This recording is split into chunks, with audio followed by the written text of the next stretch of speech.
وہ ایک شیعہ نے لکھا کہ قرآن میں ہے وَإِنَّ مِن شِيَّتِهِ لَإِبْرَاہِيمَ، معنی یہ ہے کہ حضرت ابراہیم علیہ السلام بھی شیعہ تھے۔ تو مولانا اللہ وسائے ہوتے تھے تیرا غازی خان کہ اللہ اس کی قبر میں رحمت کرے، انہی کو سوال لکھا گیا۔ انہوں نے فرمایا ہاں بالکل ٹھیک کہہ رہے ہیں آپ، جب وہ آذر کے گھر میں تھے نا شیعہ تھے، جاء ربہ بقلب سلیم، پھر وہ سنی ہو گئے۔ شیعہ کے معنی جماعت کے ہوتے ہیں، یعنی گروہ کے ہوتے ہیں۔ شیعہ دیکھا جاتا ہے کہ کس کی طرف اضافت کی جا رہی ہے۔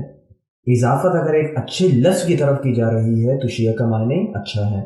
اگر اضافت برے لفظ کی طرف کی جا رہی ہے تو شیعہ کا معنی مذموم ہے۔ تو شیعہ کا لفظ اگر ہم آتے ہیں، یہ ہمارے سامنے کتاب ہے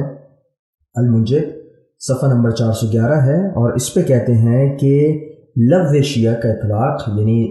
غالب اس کا استعمال اس پر ہے کہ کل من یتولی علیاً و اہل بیتہ، کہ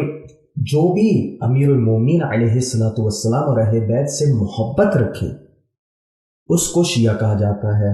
اور اب جو ہے وہ لفظ خاص ہو چکا ہے ان کے لیے۔ پھر آگے کہتے ہیں کہ شیعہ کا معنی جو ہے، اشیاء کے معنی جو ہیں، جو جمع ہے، اس کا معنی ہے اتباع و انصار، یعنی جو متبعین اور جو مددگار ہوتے ہیں کسی شخصیت کے، ان کو بھی شیعہ کہا جاتا ہے۔ تو واضح ہو گیا کہ شیعہ کا لفظ فی نفس ہی نہ اپنے اندر بہت اچھے معنی رکھتا ہے نہ بہت برے معنی رکھتا ہے۔ شیعہ کا لفظ دیکھا جائے گا اضافت کس کی جانب ہو رہی ہے، شیعہ اگر ایک اچھے شخص کی طرف اضافت ہے تو اچھے معنی ورنہ برے معنی۔ تو اگر آپ اچھے معنوں کی طرف آئیں تو دیکھیں کہ سورہ صافات میں حضرت ابراہیم کو وَإِنَّ مِن شِيعَتِهِ لَإِبْرَاهِيمَ، کہ حضرت نوح کے شیعہ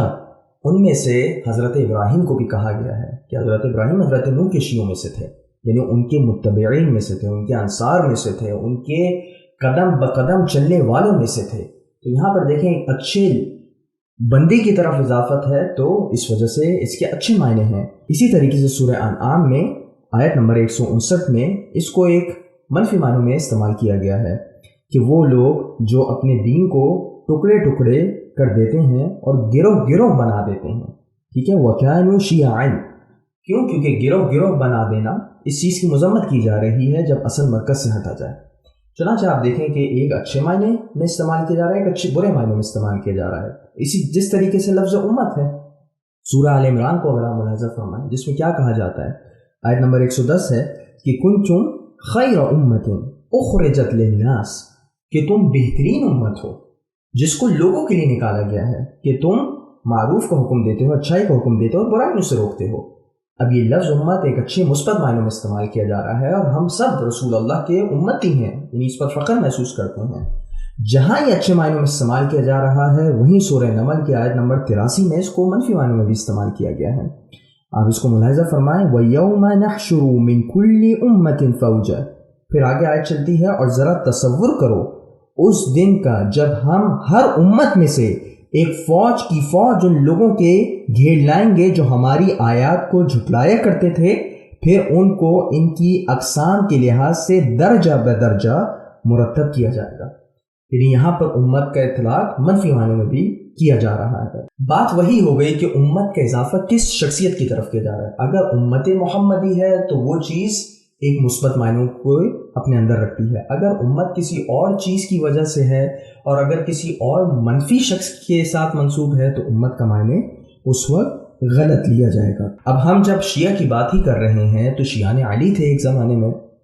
اور ایک شیعان عثمان تھے۔ ابن تیمیہ منہاج السنہ جلد نمبر 6 صفحہ نمبر 201 پہ کہتے ہیں کہ وَكَانَ مِن شِيعَةِ عثمان،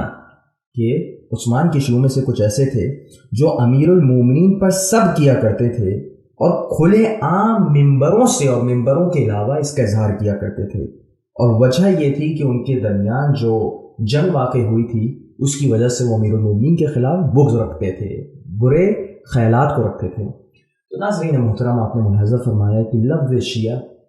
دیکھا جائے گا اضافت کس کی طرف کی جا رہی ہے، بہت پیارا لفظ ہے اگر اضافت اچھے شخص کی طرف کی جائے، اسی طریقے سے جس طریقے سے لفظ امت کے بارے میں دیکھا جائے گا کہ اضافت کس کی طرف کی جا رہی ہے۔